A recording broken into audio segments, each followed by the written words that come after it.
إن كان الله يريد أن يغويكم هو ربكم وإليه ترجعون.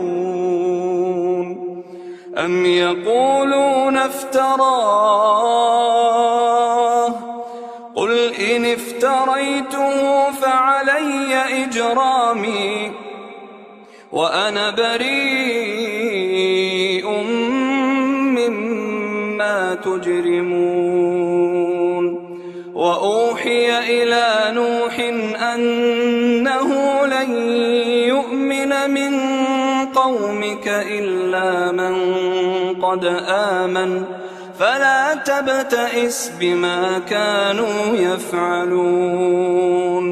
واصنع الفلك بأعيننا ووحينا ولا تخاطبني في